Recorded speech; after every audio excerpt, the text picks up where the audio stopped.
I'm gonna go on a 3 mile hike today in Fossil Canyon. It's a canyon that I found a couple months ago, and it feels like it's uncharted territory. It's not, it's an actual path, but not very many people know about it. Not even people who have grown up here in St. George. Okay, here's what I would take on a simple 3 mile hike in a canyon. Start with my Osprey Savu 5 bag. I love this bag. It has plenty of room for a small hike. I've overstuffed it for a medium-sized hike as well. It has side pockets, vents on the back. It's very comfortable.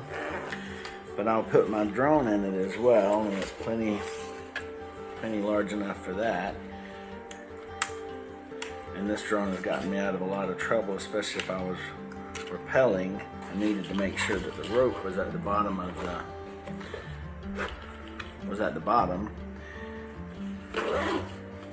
I'll bring a Lenny and Larry's cookie.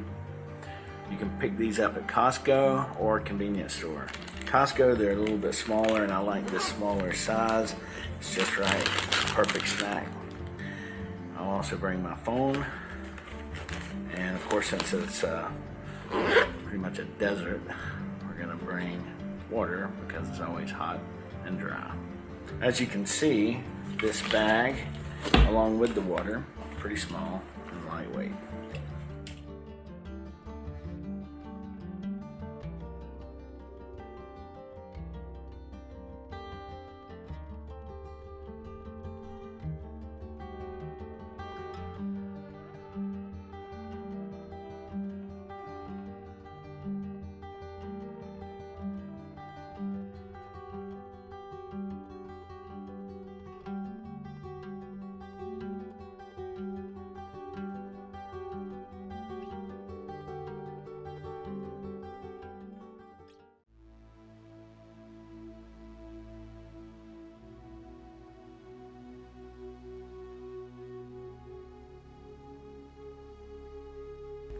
The first half mile of this trail, you're walking through fields. There's actually cows in this field.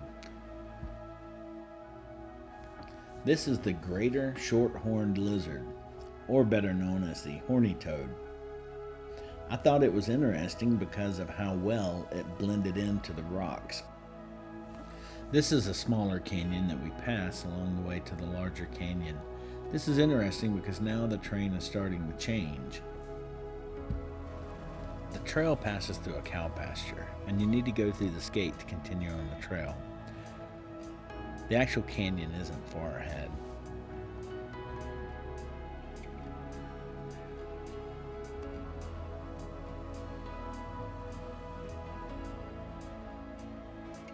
We're about a half mile in, and you can see the actual beginning of the canyon. Last year when I paid it a visit, it was drier than a biscuit left in the sun and looked about as brown.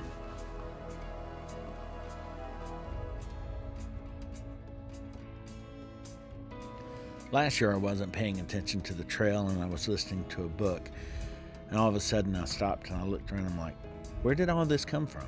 It's pretty amazing. The canyons in this part of the country are made up by sandstone, limestone, and volcanic rock. Once in a while you'll find granite mixed in, but not here.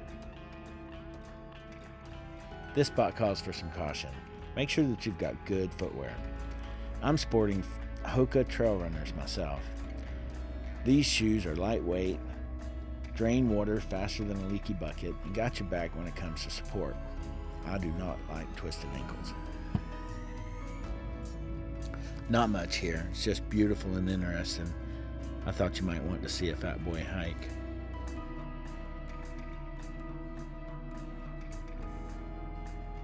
Whenever I first tried this hike, I tried to go up the big boulder like this. Let me show you.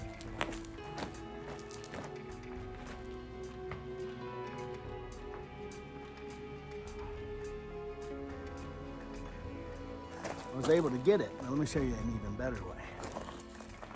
Come out from the side this way.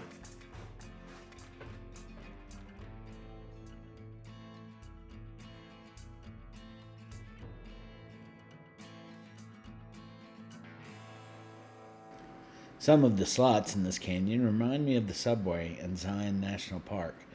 I'm always amazed by the immense power of water that must have carved out such a pathway and how long it must have taken.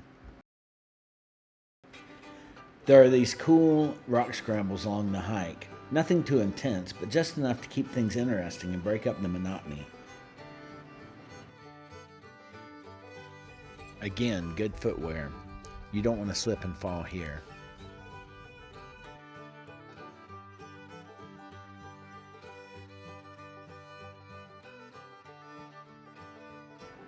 This one might seem a bit more challenging than it actually is, especially for someone like me, who's a bit on the larger side.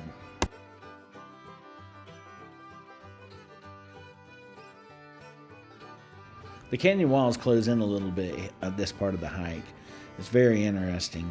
The ground's also a little damp due to the recent rain. Right about now, we're getting really nervous. It looks like it's going to rain. It's looked like it was going to rain since the beginning.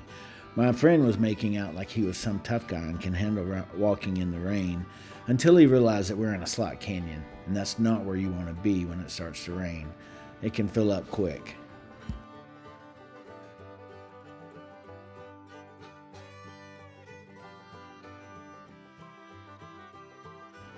We've reached the final rock scramble for this hike, and I want to reassure you, it's not very strenuous at all. But notice how beautiful the rock formations and the slots are.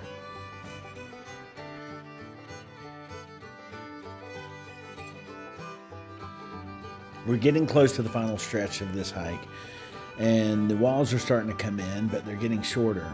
And it still feels like you're kind of in a tunnel.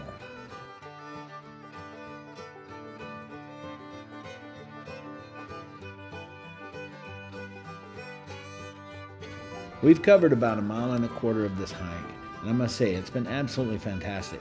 The only thing that could have made it even better is if the sun were shining and there wasn't a hint of rain in the air.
It's interesting how the canyon widens a bit right before it reaches the end.